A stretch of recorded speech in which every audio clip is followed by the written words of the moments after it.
All right, everybody, welcome back to another edition of the Bulletproof Dental Practice Podcast. Today, we are super excited to have a legend and an icon in the dental field with us, Debra Englehardt-Nash. Debra is most famous for her amazing lectures and presentations and really just famous for holding an amazing presence when you're presenting, Debra, or lecturing. I hate to use the word lecturing, but you know, every time my team hears you lecture, they're like, "Oh my God, she's so amazing!" And so you really just have the gift of captivating teams and inspiring them, and really kind of igniting the vision and potential from a dental office. So, and if someone doesn't know who you are at this point, I feel a little sorry for them, because you've made such an impact to this industry, and I want to thank you as someone who's been in it as well. Thank you. It's a pleasure. It's an honor. I love what I do. Yeah.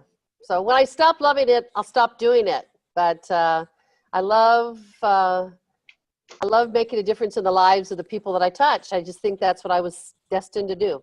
Well, it happens. And, you know, I encourage anyone to find out where you're speaking and really go kind of listen to you, because you bring a new and fresh perspective to dentistry. And, you know, and sometimes, like we were talking about before I hit record, you know, sometimes that's really needed in dentistry, you know, because it can be a very repetitive, sometimes doom and gloom, sometimes, well, you know, it can be somber in some environments. So it's nice that it's nice to find that ignition key, you know, and take it to the next level. Well, I think there are a lot of doctors who practice in fear. And why would you go to work every day and, you know, dreading the drive in? What a terrible feeling that would be, to have to wake up every morning saying, I'm going to a job that I hate, or my patients don't like me, my team doesn't like me, the industry, you know, the world doesn't like me, society doesn't like me, and dentistry doesn't like me because now Invisalign is creating brick and mortar offices, and I can't even, you know, be relevant anymore. So that is my mission, is to have people get up every morning going to a place where they love to be, and changing, again, making a difference in not only in their patients' lives, but in their community and in there with their team. So yeah, I think there's a lot of people who talk about the future of dentistry in a very, I like what you said, a very somber, very sobering way, in a scary way, especially for private practice dentists. You know, there are so many people who are forecasting that private practice dentistry is going to go away, and it's not. Mm-hmm. So that's kind of my niche, if you will, how to keep private practice or fee-for-service dentistry alive, discretionary dentistry. And if you really think about it, and you both can chime in at any time, everything we do is elective. You know, a crown is an elective procedure. So when people, you know, and this is what happens, patient comes in with a broken tooth or a tooth that requires full coverage, and we say, oh, we're sorry, I'm so sorry, you're going to need a crown. As opposed to saying, I have some great news, we're going to be able to save that tooth. But it's still an elective procedure. And regardless of any kind of insurance coverage or any kind of insurance allowance, they still going to have an out-of-pocket expense, and you still have to help them understand and appreciate why that should be important to them. So that's kind of my thing, is how you help your patients understand and appreciate that what we do has an incredible value, and value to the quality of their life in so many aspects. Pete and I talk about this a lot. So well said. And first of all, I want to acknowledge you, because I've never heard you speak before, Debra, but you've spoken to some of my people in my office at different conferences, and they came back so different. So the real measure of your worth as an educator is what effect you impart on the people. So I want to acknowledge you, because you could go and listen to you for an hour or two and get really entertained, but come back no different. So they came back so different that, in full disclosure, I've hired Debra to come down to my office to teach the rest of them. And I think what you hit on so well is that there's a commoditization in dentistry. Absolutely. Corporate is commoditizing the dental experience. Private equity is commoditizing the dental offices. And dentists are being consumed and spit out. And it also starts with the way the dentist commoditizes the patient. So we have to learn to to stop that vicious cycle and create the value, not only for the patients to experience us, but the value to appreciate the patients. If we had a culture that was revolving around a better way to communicate love and care to our patients, they would feel that. And that's what I think from afar, I've noticed that you are so good at doing, because if the dentist appreciates, loves, and respects the team and the patient will in turn feel that and gladly go for that elective procedure. Like you said, everything in dentistry is elective. The only thing medically necessary is an extraction. A cleaning is elective. If you spun, right. Yeah. I mean, my child, when he was 2 years old with no teeth, was eating lamb chops. So I would even say that you don't even need teeth to eat meat. Teeth are really just a luxury item. It's not. Yeah. It's like a Lexus. You don't need a Lexus. You can get a Prius, or you can get a Yugo, or a bicycle. Yeah, that's true. That's absolutely true. I think I think you're right. I think it starts at the top. I actually, this past weekend, I was at the American Academy of Dental Practice meeting, which is, I will say, by the way, is a great meeting. It's a lot. It's dental, but it's more life skills than dental. It's in interpersonal skills and life skills, and great speakers that you would never ever find at a dental meeting. Which I think, and Peter and I were talking about this earlier. I think it's helpful to get doctors to get away and to think outside of the box and say, I need to go to here's something that's not dental, and how would I apply that to my dental life? And I think that's pretty critical. But I quoted Benjamin Franklin this weekend, and I said, Benjamin Franklin said, it's the head of the fish that always smells first. And I think when you talked about, it really is a trickle-down effect. So if I have a doctor or a client who is passionate, like you and Peter are, and Ross, about their work, passionate, subjective, committed, futuristic thinking. If you really think about great leaders in our world, you think about those people who, I mean, Martin Luther King didn't say, hey, I was to think about this idea. He said, I have a dream. Right. And that's what motivated people. He didn't say, hey, I'm trying to get a consensus decision on this. He was very subjective. And John F. Kennedy, when he talked about a space program, we didn't even have a space program when he talked about putting a man on the moon. So when you think about leadership, they don't take a look and say, well, what is everybody else thinking? They think for themselves, and then they lead the parade. So I think it takes the doctor having a subjective, passionate opinion about what he or she is doing. They then in turn inspire the team, and they've got to surround themselves with team members who say, I get you, I get it, and I'm ready to transfer your dream and your passion to our patient.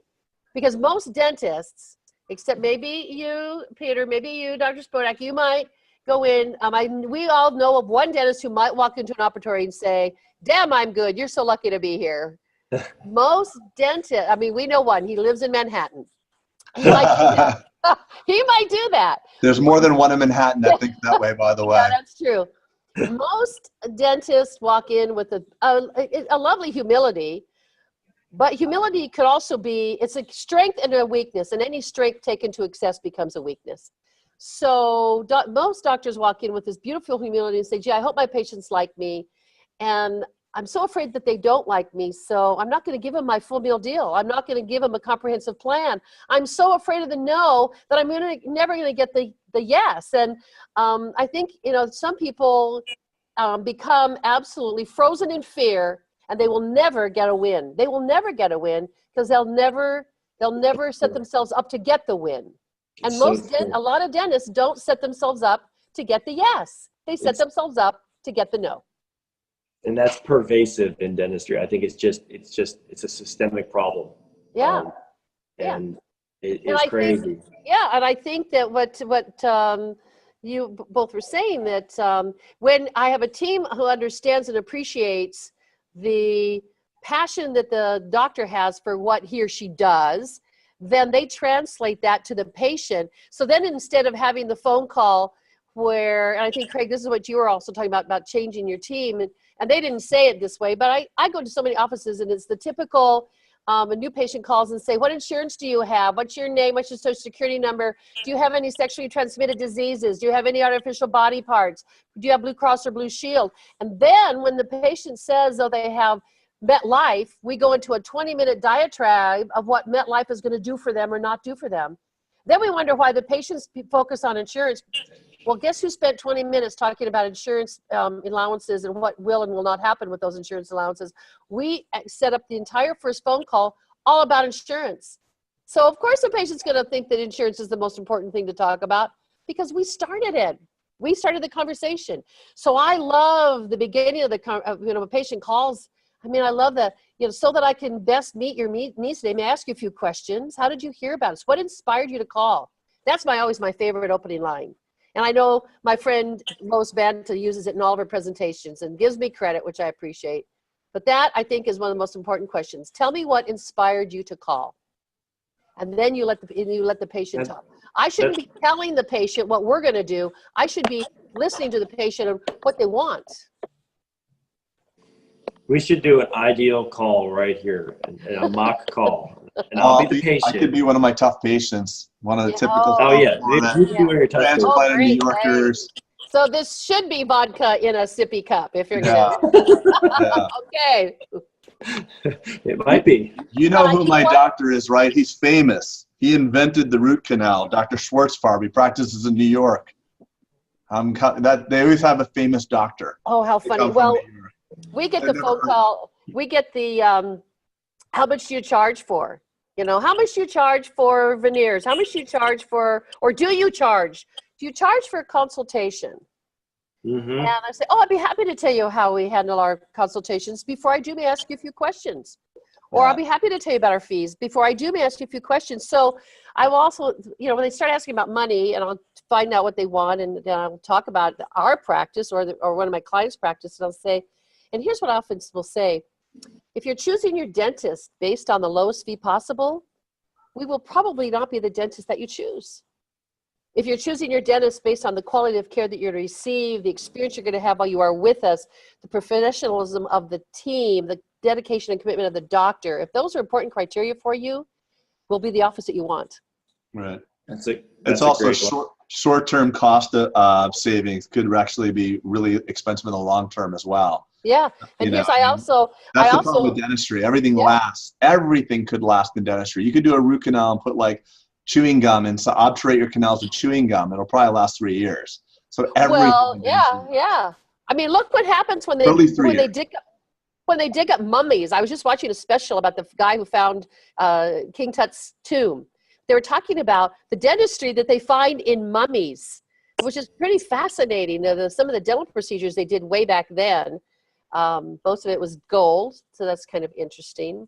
I always help teams understand that if a patient starts asking about money, and I always say our fees are based on 3 things. The skill required to do it right, the time it takes to do it well, and the materials that we use so that your treatment and your restorations will endure. So I'm letting that sink in. Pardon? I've said I'm letting that sink in because these are great. These are great things that So for me, it's not. I mean, some doctors can say, oh my gosh, I can prep 4 veneers in 30 minutes. Great, that's great. But let's talk about patient satisfaction. So I always tell patients, it's the time we take to make sure that you're satisfied. So when we talk about consultations and they say, do you offer free consultations? You both know why they're asking for why we offer free consultations. Because what do most patients expect they're going to get out of a consultation or a new patient exam? Treatment plan. Much time? Well, how much time do they think they're going to spend with you? An hour?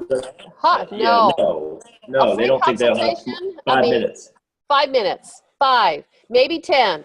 So when we say, I know why patients are asking if we offer free consultations. We actually had a patient call my husband's practice one time and asked if we would prorate the consultation based on time that he spent with the doctor. And he said, well, I'm not going to need an hour and a half. And he said, will you prorate it? And we said, well, we'll see what happens. And sure enough, he was in here for an hour and a half. And accepted the treatment plan. So I think it's important when patients When patients say, will you give me a quote? Will you tell me how much you charge for? I never say, I'm sorry you don't quote fees over the telephone. I always say, I'll be happy to discuss our fees with you. So before I do, may I ask you a few questions. And so everything is, hey, I'm happy to talk about that. I'm not afraid to talk about that. Do you feel like that's skirting the question? Like, I always get nervous, like, hey, I'll tell you that, but let's answer my 3 questions first. How'd you hear about us? How'd you get, how'd you find us? Well, I think if you say it in the right way, and again, I heard a speaker this weekend, and I will say that I thought his approach was a bit manipulative. I think you have to say it in earnest. I think your voice and your inflection has to be appropriate. It can't be so canned, and it can't be so rehearsed that it doesn't sound natural. But I have to believe to be believed. So I have to believe in what I'm saying. And I'll take the conversation anywhere the patient wants to go. And I say, I want to make sure that I'm going to answer your question appropriately. When you're asking me about fees, help me understand the question. Help me understand. I mean, are you sitting with a treatment plan in your hand? Are you, do you have existing care that you're not happy with? Tell me where the question's coming from. So that's what I need to find out. Tell me where this question's coming from. So if they say, well, dentistry is expensive, and I always agree, dentistry is expensive, isn't it? Yeah. So my belief is whether you spend $400 or $4,000, if you're not happy, you spent too much. Yeah. So we make sure that we assess the appropriate fee, and we take the proper amount of time to make sure that you are satisfied. Satisfied enough that you'll tell your friends. You know what's interesting? As you're talking, Deborah, I'm thinking, I have this thing I always say, I almost say it every podcast now, but there's a business culture, there's a business consciousness that's evident right now. It's all about the experience. And there's a dental business consciousness. And the macro level of business in America right now is way ahead of where dentistry is. And I think that dentistry trails general business by 10 years. So what is happening in dentistry now is kind of like business 2008, or maybe even 1998 to 2008, might even be 15 years, where it was always systematized and processed and everything was like, I mean, McDonald's was proud to tell you that they served 2 billion hamburgers. Yeah. 10 years ago. Now that would be the last thing they want to say. They want to say it's all non-GMO, bone broth, like farm to table, slow process, whatever. And a lot of dentistry, and you think about the commoditization of the patient, it was the 5-minute root canal, the 3-minute crown prep. The 90-second crown prep, the Omar Reed 90-second crown prep. The 90-second crown prep, and then how to numb up the patient next door while you go and prep the veneer at the chair right over. I mean, there's no way to make a patient feel special unless you're an amazingly gifted, charismatic person to see 3 patients at once and make them all feel special. And also to dedicate 100% of your focus on 3 people. But that's what is out when you look through dentistry today or one of the magazines. It's all about the 5-minute root canal, the 3-minute this, even the Invisalign lectures that I go to. And I loved all these companies. I'm a huge Invisalign guy. But it's all about like how much time per chair and per appointment and blah, blah, blah. And patients don't love to feel that way. So I think what you're talking about actually takes longer because you're asking more questions, you're spending more time on the phone, but you're getting to a better result. And I think companies in general, when you look at what's going on in America now and business culture, people are slowing it down. Starbucks started that with making very enjoyable environments because they're selling a $3 cup of coffee. And at the same time that Starbucks comes around, McDonald's has their chairs attached to the table so that you leave quick. McDonald's is doing studies, how quick can we get your ass out the door after you eat your hamburger? Starbucks is like, how long can we keep your butt in the chair? Because you'll get another cup of coffee. And buy a Michael Bublé CD. And a muffin. And a muffin. And stuff that you never thought you needed. Yeah. And you're going to meet your friends there. And also, give us $50 of your money and put it on our credit card so we can hold your money for future purchases. And I have that. I have that card. I love, and I have it on I have a Starbucks app on my phone. But we don't owe Starbucks money. They owe us coffee. They have our money right now, which is crazy. What business can pre-collect their money? And right now, I don't know how much you have on your Starbucks card, but I have like $40. I have $20.17. I just got my update this morning. So I mean, look at the value proposition. I know. They're actually having us take their money. Hold our money. So here's another quick tip that you might want to think about. in our practice, and probably in your practices, and a lot of my offices are now adopting this. We pre-collect we have like the pseudo Starbucks card in our practice. So guess what our cancellation no-show rate is for big appointments? 0, because the patient has come in for a pre-operative appointment, and they prepay for their treatment, just like they do in your offices. I know they do it. So some doctors say, oh, well, you can do that because you're Peter Boulden, and you can do that because you're Craig Spodak, and you can do that because you're Ross Nash. Everybody can do that. I have clients all over that can do that. Holiday Inn does that to you. They say you're making a reservation within the 5 days of cancellation. You realize you can't cancel. Super 8 does that. Yeah. That's $49 for a room or whatever. Yeah. So we all, our patients come in, and it's interesting. It's the same. And I kind of got that idea because, when I had to go in for surgery, what do I have to do? I have to go in for a preoperative appointment with the surgeon, with the hospital. I have to make all my arrangements. I got to get all my preoperative instructions, and we figure out how this bill's going to be paid. Well, guess what? We adopt the same thing in the office. The other thing I was going to mention, because you were talking about changes, there was a huge national, non-dental, but a huge national meeting, marketers in Manhattan, in New York City. And these are huge, major companies, and they're talking about the next, first of all, how do we appeal to millennials? I guess, that's a different can of worms. And how are we going to appeal to the future? And they all said that in the past, it's been about cost and convenience. How quickly can I get it, and how inexpensively can I get it? And now they're saying it's all about the experience. That's what everybody's looking for now, is the experience of the sale, the experience. I mean, if you think about this, and there's some women who may be listening to this, there's a few dress shops that, when they give you your bag, your purchase, they don't hand it over the counter anymore. They tie a little bow around it, and they walk around the counter, and they shake your hand and thank you for being in the store. And that's the experience. That's the experience. But convenience can be an experience as well. I mean, the Walmart dental concept, I think, will work really well, because at 11 p.m. you could walk into a Walmart to get your, toilet paper and your soft scrub, and your temporary crown is loose. Yes. You might have a CEREC machine and be like, you know what, looks pretty slick. That's a form of experience as well. And it's a different kind of experience, but it could be that experience of convenience. You're absolutely right.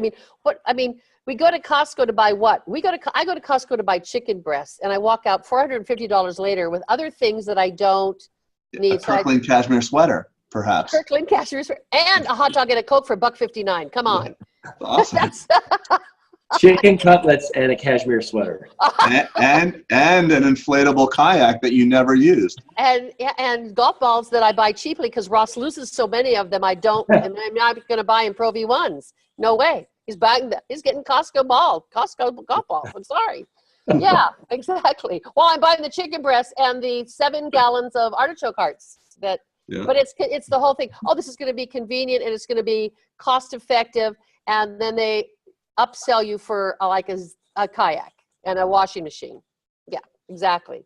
But if dentists would adopt some of this, and rather than saying, oh my gosh, nobody loves me, and dentistry is dying, and private practice dentistry is dying, say, wait a minute, change your modalities and you might get a different result. You keep doing the same thing, you're going to get the same result. Start doing something different.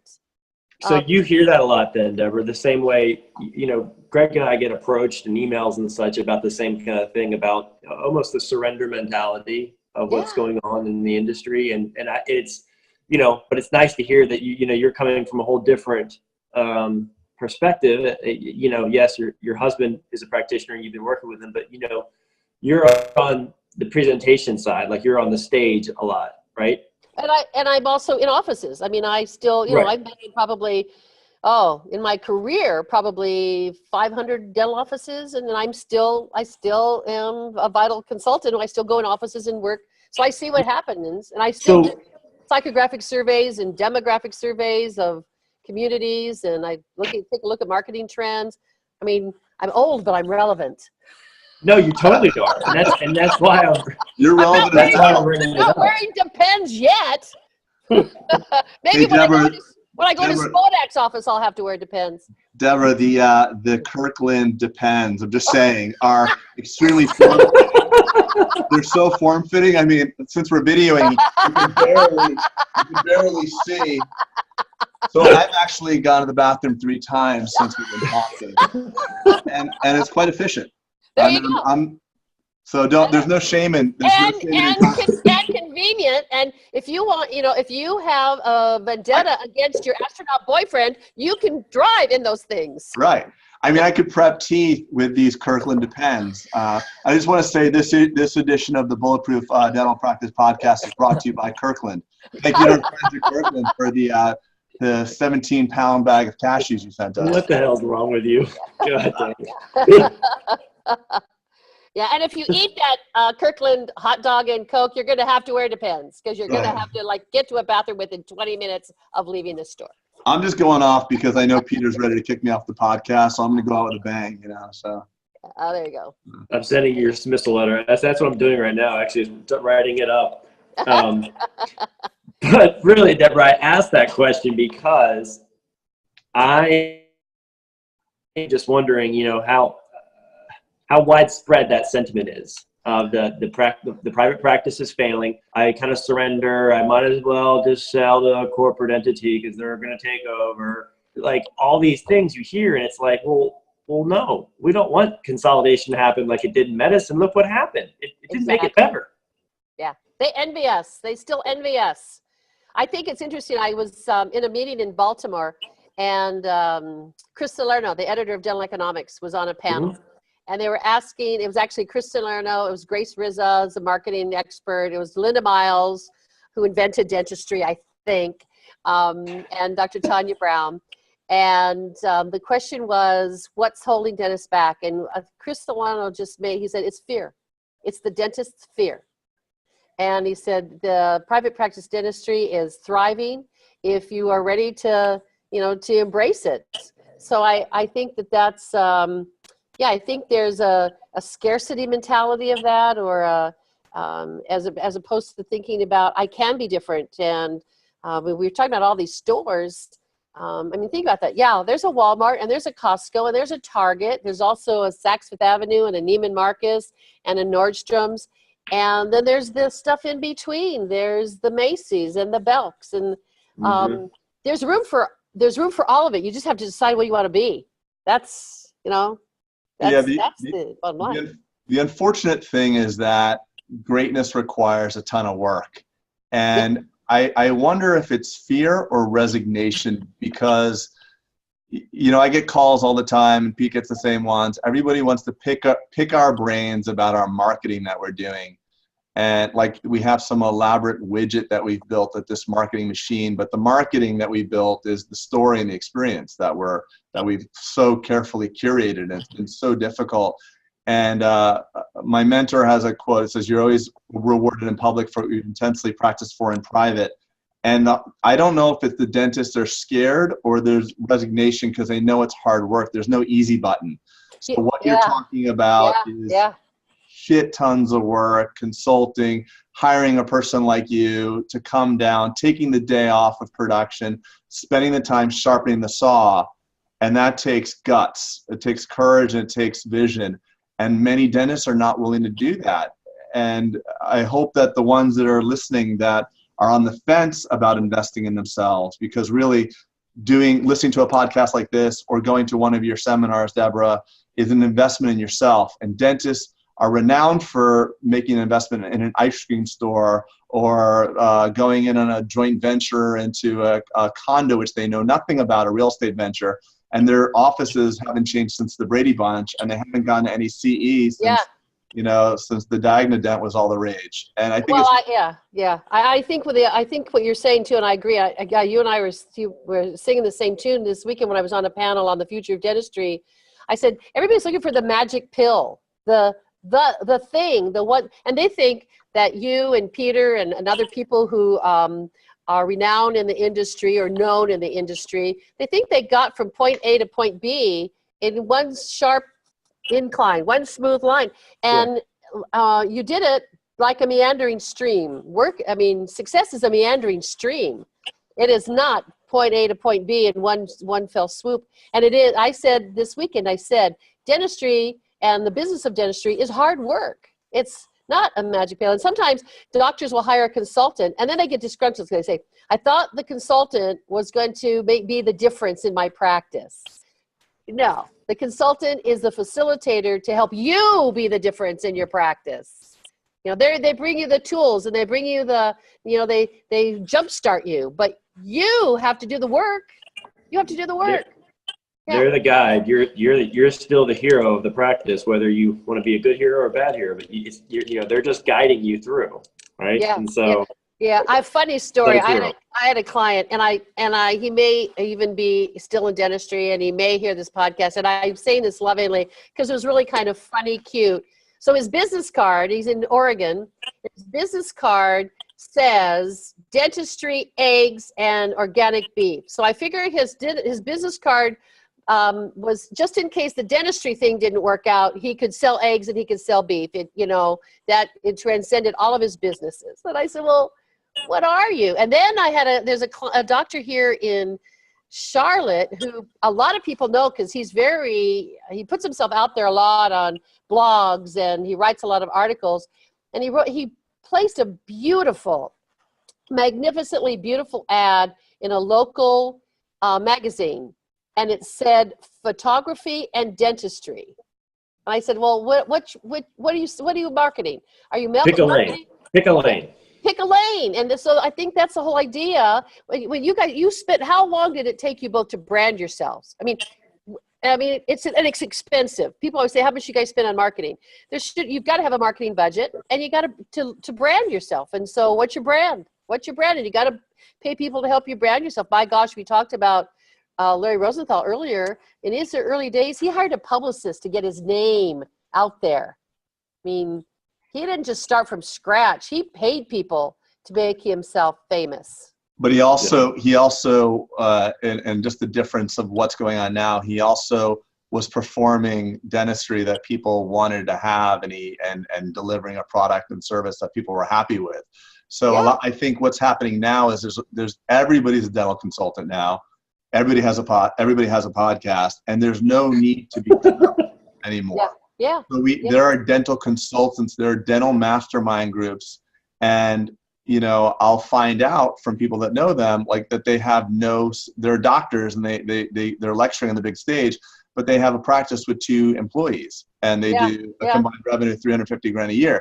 There's no credibility in the industry. So, because there's guys out there that are actually doing it, and there's guys that are not doing it, but they're the ones lecturing. So it's interesting. I mean, that is interesting. And I also, and of course, I might have a bias. I mean, I listen to webinars at home, and I think, you know, listening to webinars at home and listening to podcasts and listening to master is part of the process of education. I mean, I love sitting there in my jammies learning, but it is an absolutely totally different experience than going to a actual meeting and meeting with like-minded people. And like this last meeting I went to, and I'm just, you know, I'm still on my high and being with over 200 positive dentists, private practice dentists who love what they do and believe in what they do and are excited in what they do, and go, and like they like to be together because they like to collaborate and celebrate that they're successful. I mean, why should we go around with other people and saying, oh, let's just celebrate how miserable we are? I mean,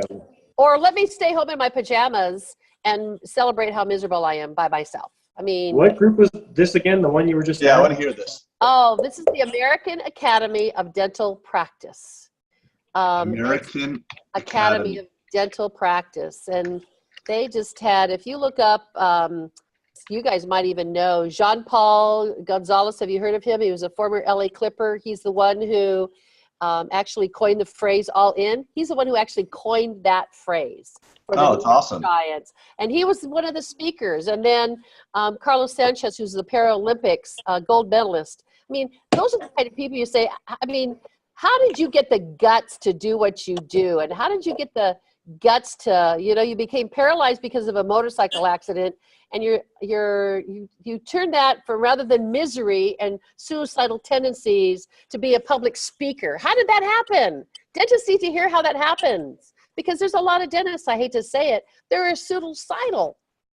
I mean, they may not act it out, but in their minds are thinking, oh my gosh, I'm miserable. And, you know, then we have that, you know, whole drug epidemic and divorce epidemic, and, you know, life's too short. It's just way too short to be unhappy. Be happy.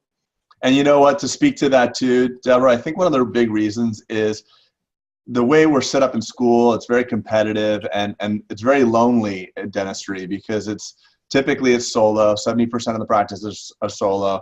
So they look at the successful guys and they think that it's all roses and sunshine for them, and they're the only ones with challenges, and they feel alone.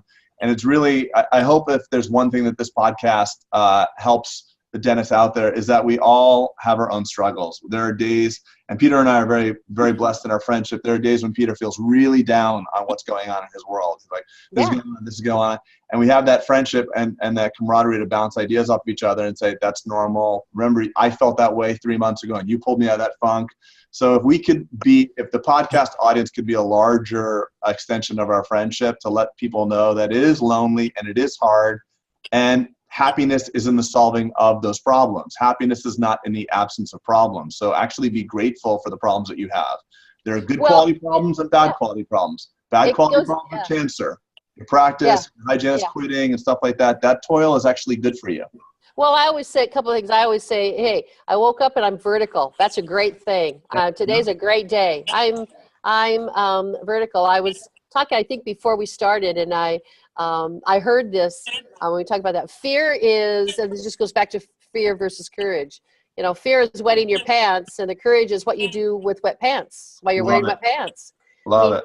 So I think there's a lot of doctors who wake up every morning and would love to have, you know, would love to reach out. They have no idea what trials and tribulations you two have gone through. I mean, Ross isn't where he is. That was no little rosy path that he's been on. It's, you know, There was no easy button for us. No. He likes to take the hard road. He just likes it. Yeah. He just likes. Well, because just like Craig is saying, the fulfillment is in his journey. Maybe, you know, he's a grinder and a hustler at no pun intended, but, you know, grinder. Yeah. Because he's prepping a case right now. Get it? Yeah, I get it. I thought you meant the dating app. I'm like, dude, I'm definitely not on Grindr. I don't know. I was just going to say he likes it hard, but then that was, you know. That's going to bring a whole different Grindr aspect to it. This is all that. Peter, just edit out from 3 seconds ago and just we'll do everybody's pause for 1 second so we have a nice editing spot. I thought she was such a nice little lady. My gosh, what's this woman doing? She's such a nice little lady. But it's like you said, Deborah, there's no successes, there's no like catastrophic failure, and there's no overwhelming success.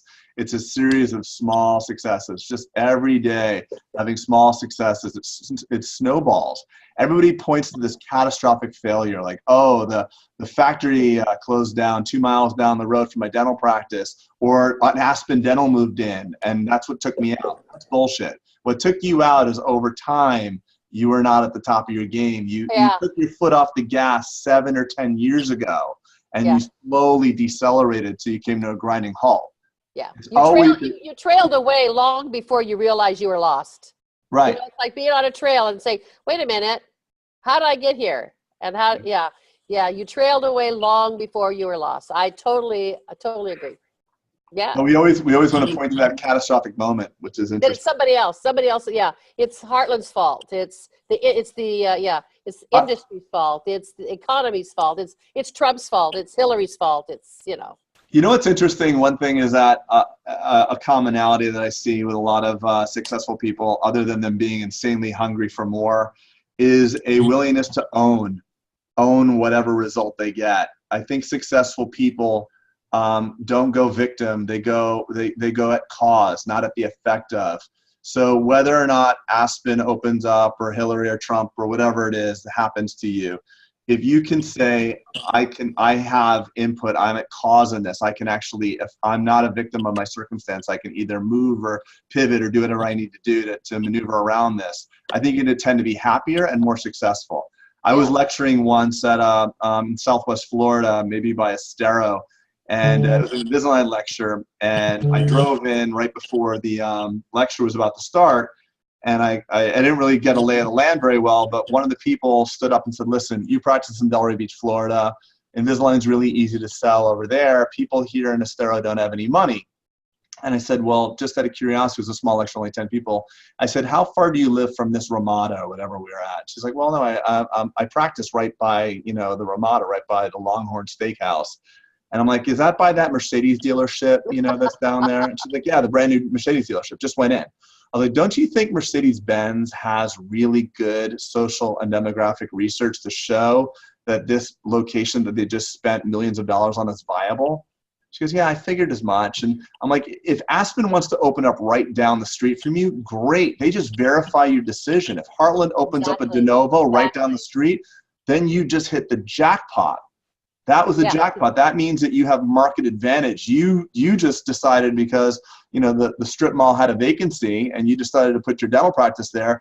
Heartland spent hours and hours of research to show that the area is good for dentistry and that there's a need. So if Heartland puts one right next to you, kudos to you. You actually had foresight. So don't. Yeah, they spent their money researching for you. Yeah. That's awesome. Actually reaffirmation. Heartland opened up a location right next to me 6 months after I moved to the new building. I was like, wow, this is awesome. This is amazing. Yeah. I didn't know the area could support it. I just like this area because I'm a hometown guy and I want to work 3 miles from where I live, and I kind of winged it. Heartland. That's a great perspective. That's a great perspective. What you're talking about, Greg, is really that book. And I don't know if you even read it by, it's called Extreme Ownership by Jocko Willenick.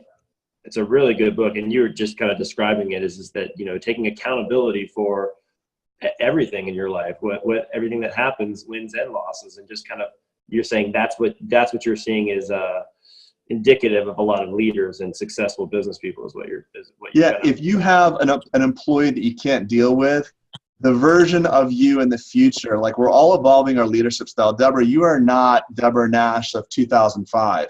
What's making you iconic is that you've reinvented yourself probably 20 times. So imagine like you're at Debra Nash 5.0. At Debra Nash 6.0, which is 2 or 3 years from now, you're going to be a total rock star. And I think that the challenges that are humbling you now would have been catastrophic for you 5 years ago. And the things that you were putting you on the sidelines 5 years ago, you laugh at now. You're growing through life, and that's what makes successful people. They don't. Well, I think you learn sometimes through catastrophes.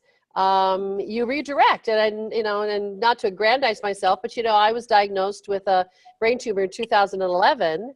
And had to have a craniotomy, had to learn to walk again. And I lost use of my right side. And I reprioritized my life and said, okay, when you get close to the fact that the life as you know it may not be the same when you wake up, if you wake up, I thought, okay, we are going to make some radical decisions in direction. And it was one of the best things that ever happened to me. Some people say you're nuts. You're on opioids. But it was one of the best things that ever happened because it helped me redirect. And so sometimes catastrophes help you do that. Well, they give you perspective too. Yeah. What a really bad day it is. When you try to move your legs and they don't move. Yeah. So when someone tells you I'm having a really bad day, well, why? I spilled coffee on my pants.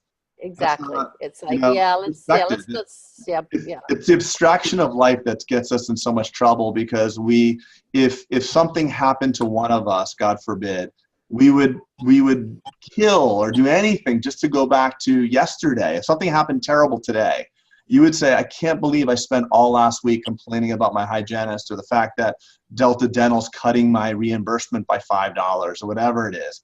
It's the abstraction of life. We really don't focus on how precious it is. And I think this is also what's really important for doctors who are hearing this. I had a client, he hired me. He says, I want you to come in and motivate my team. And he said, I don't have any cheerleaders in my team. So I contracted, I went in and I observe. I usually like to observe first so I can diagnose. And I wouldn't be able to be his cheerleader. I mean, everything was bad news and it was horrible. Let me see the schedule, and I don't like this person, and this is a horrible day, and I'm not even getting the right lunch I wanted, and blah. And I said, if you're going to ask your team to be a cheerleader, you better give them something to cheer about. So I goes back to that leadership thing, that if you're always looking at the glass half empty or totally empty, say, hey, you got a glass, right? You got a glass. Yeah. The chokehold on any business is always the psychology and skill set of the owner. Yes, it's always absolutely. that. It's not your location. You are the chokehold on your business. Yeah. If you're the owner, you're the leader, you're the default leader. If you walk in a low energy state, you are the rate limiting step in the organization. No one can surpass your own vision, expectation, and energy. If you come in low energy, no one will exceed you. I was by the way, that psychology skill set thing, 80% is psychology, 20% is skill set. And you know what goes, the 80-20 rule of patience. 80% of the reason why patients choose your practice and choose your dentistry is based on relationship. 20% is based on other factors, and about 5% of those factors are your skill. They don't even know. They don't know if you can cut a crown, and they don't know what you're putting in their mouth unless someone tells them. And that's establish your relationship. So you establish trust, and you don't have a whole lot of time to establish trust. So you better learn how to do it quickly. People say, oh, I don't want to give them a whole treatment plan because I'm afraid. I want to establish my trust first. So I'll wait until they know me and like me. You have seconds to make that happen. Seconds. Mm-hmm. I want to be liked and I want to be trusted. So let me withhold the truth. Yeah. Like imagine the energy behind that. I want to be liked and I want to seem authentic. So let me be really intentional and intentionally cryptic in how I talk to you.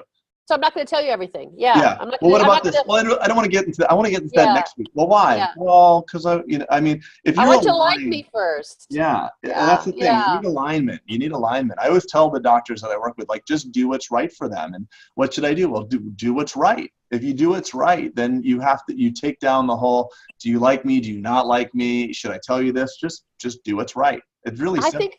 I think the other piece for a doctor to help them, as opposed to sitting down and telling the patient, I'm going to tell you what you need. I'm going to give you a treatment plan now.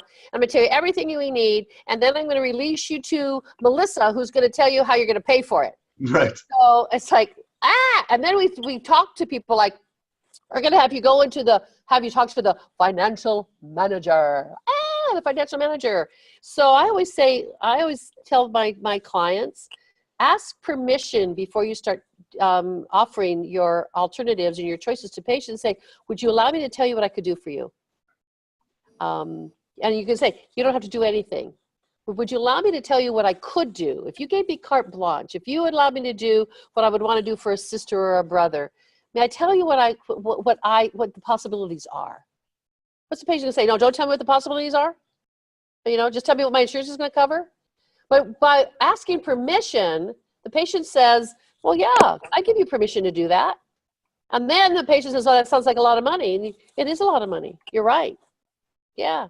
That's why we have to work in collaboration with this. And and this is how this can happen. So I think that's the other piece, is rather than being so canned and so rehearsed and so scripted to say, we're going to tell you what you need, and then Melissa's going to talk to you about the money and insurance and care credit and financing. And I'm done now. I think that 70% of the reason why patients don't follow through with treatment is the treatment wasn't explained well enough, and they were released too soon to talk about money, and they really truly were not yet ready to commit. The commitment for treatment happens with the clinical team, not the financial team. My role is to negotiate terms of payment once I've said yes to you. Those poor business managers that go in on a cold lead. You come in. There's nothing worse than a doctor being quasi recommending something. Like, you have decay. You might want to take care of it. It could get worse. I'll see you later. And then, like, send her to Becky, and then Becky has to go in and be like, I know it. $2,000. That's the worst. Talk about sending your no handoff. And even worse, they didn't even bring her to Becky. Some assistant will come in. They're still lying back in the chair doing an isometric crunch. They're super uncomfortable. The lights in their freaking eyes. they're still bleeding. There's a bloody bib on, and they're being asked to commit right then. Yeah, exactly. I mean, holy smokes. Oh God. Yeah. What are you thinking, Peter? I just Lost control. You've lost control. I do that when Craig gets around. He's so descriptive, and I just sit there and just giggle because he's no, because funny. like Everything. Just imagine, when's the last time you bought something lying 40 degrees reclined with your legs up? Talk about the most uncomfortable physical position. I can't imagine outside of a female, like with their legs in stirrups, having a more uncomfortable physical position to purchase anything at. Well, Like, I've often said that there's only one profession where you actually transact lying down, and it's not a legal profession in this country. So no, you actually don't make the transaction lying down. I'm sure you probably make the transaction standing up in a street corner, and then after the transaction you lie down. Yeah, that's true. Yeah, and there's a cell. Even prostitution has better ergonomics. And actually, if you go to Amsterdam, you actually can Google. You can actually Google the professional behind the door. They have a barcode on the door in Amsterdam, and you can actually scan. You can take your phone, scan the barcode in Amsterdam, and get the reviews from the woman or man behind the door. It's fascinating. I won't ask how you know that, but I appreciate that you brought that. I took the tour. I had to see about it. I took the tour. Yeah. Oh, I love it. I love it. I love it.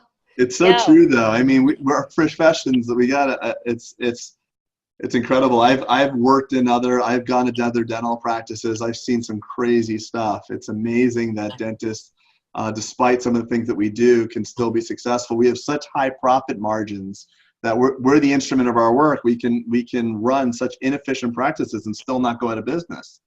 And the other thing I have to say, out of respect and homage to dentists, is that sometimes, and I love dental teams, and I get to work a couple days a week at my husband's practice, and I love the team with whom I work, but doctors sometimes settle for so little from their dental team members. They settle for so little. It's like your stomach lining and heart muscle and your bank account is all tied up in this, what you're doing. And I liked what you said earlier, rather than investing in real estate or investing in Bitcoin or investing in lemonade stands, invest back into your practice, for heaven's sake. That's what you know. That's what you were trained to do. Although Bitcoin would have been a really good idea. Oh, yeah, I know. Just saying. Why are you going to pick on Bitcoin, Deborah? Well, my point is, to go outside of your. Picking on Bitcoin, not cryptography. Oh, I'll find another. I don't know. Kidding. We're very sensitive about the blockchain. I know, but I think that so doctors who spend all this time in their heart and their passion is in this, and then they settle for the team telling them the way the practice should be, the team saying, oh, we can't do that, doctor, because our patients will never accept it. And, oh, I have a client in Winnipeg, and he has his hygienist telling him when she can come, when she leaves, and when she's going to take her vacation, because that works out for her. And it totally destroys the function of the practice. And I said, why are you doing this? She says, I can't be there before 11, and I have to leave by 3, and I have to take 6 weeks off with my husband in the summertime. It's like, you can't afford her. Yeah, I think I just hired her, actually. It's like, what? She's working in my practice now. Yeah, there you go. I'll have you meet her next week when you come. Great. Well, as long as it works in her schedule, I'll meet her, as long as it works out into her schedule. But it's like, why are you settling for apathy? Why are you settling for apathy when you have so much at stake? That's, I guess, my point. So I know you're speaking in the Spodak Dental Group, but if someone wants to kind of get there, it's a pay. I tell you, Deborah, I gotta warn you. I had a lot of I've been in a lot of offices, and I wanted to walk in and be like, yeah, mine's just like this, no big deal. Oh, yeah. And I didn't. I walked in, I was like, what is going on? This is a whole different level. What have I been doing? Oh, so, I read about his environmentally sound practice and how the water reservoirs and the solar panels, and he's got like 322 operatories and 700 employees. And it's a dental city. It's a dental city. How much the temperature is. Yeah, there you go. See? Yeah. So where else can someone see you? As I guess, unless they want to come in and hang out at are you showing us your underwear? Are you showing us your Depends? Is that what that was rolled up? Or was that a very large This was that a joint? Are you hemping your office? What is that? I wish this this is sage. Someone brought me sage. Sage. Yeah, go ahead. I'll go with that story. Yeah, it's sage. Yeah, right. You'll see it next week. I'll leave it for you. What, does your office have bad energy or something? I don't know. You were in here for a full day. I got to cleanse it. It's got to be cleansed. It's got Your joint just fell off, Craig. I knew you both would be crazy. That was fun. Yeah, I can't even remember what I was saying. Oh, where's she speaking?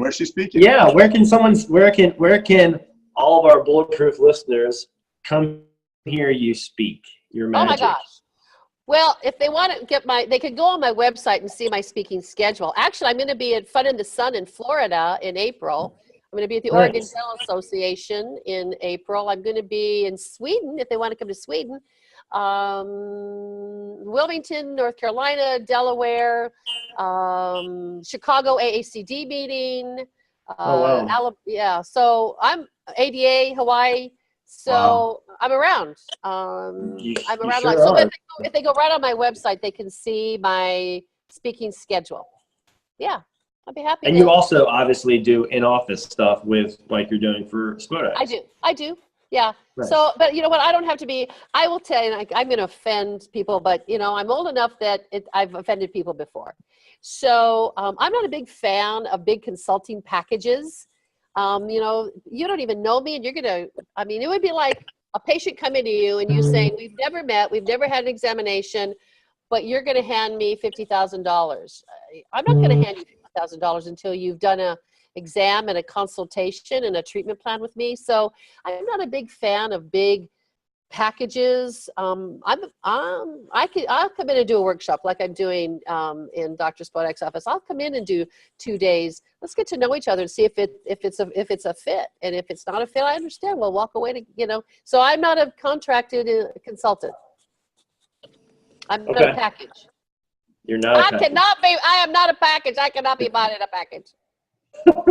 You're not a fan of big packages. I'm not a big fan of a $50,000 consulting package. And before I've even set foot in your office or before you've even met me, I love consultants and I love my friends who do that. More power to them. It's not my style. It's just not my style. Well, I can give you, even before ever meeting you beyond today, when the girls, I think 2 of my admin team went to go see you, and there was a palpable difference, and they were on fire when they came back, and it materially affected the revenue and the case acceptance of our practice. So I can't even imagine having you here for a day.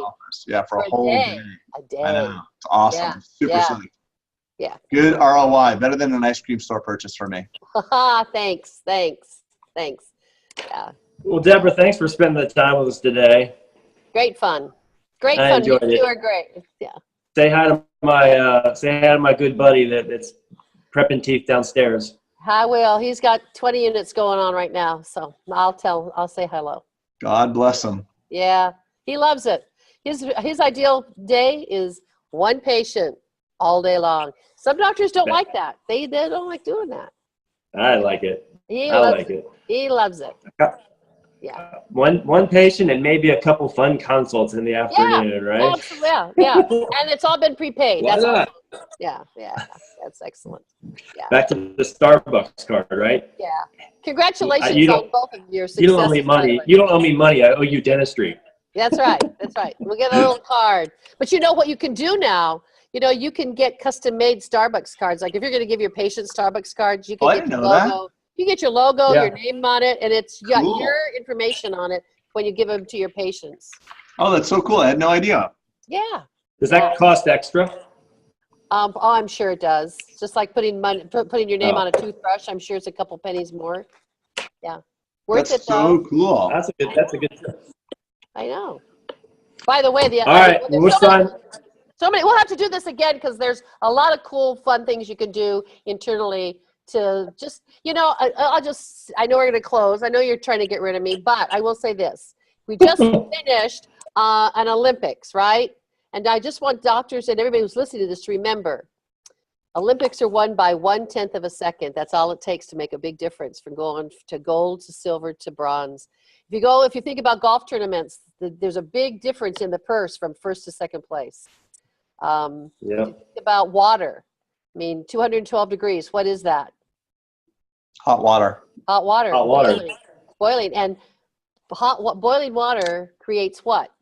Steam. Steam. And so think about from 211 to 212 degrees, that is the difference between boiling water that is steam, and steam powers locomotives. So that extra degree, that one extra degree that you can add to your practice could be that one thing that moves you forward faster.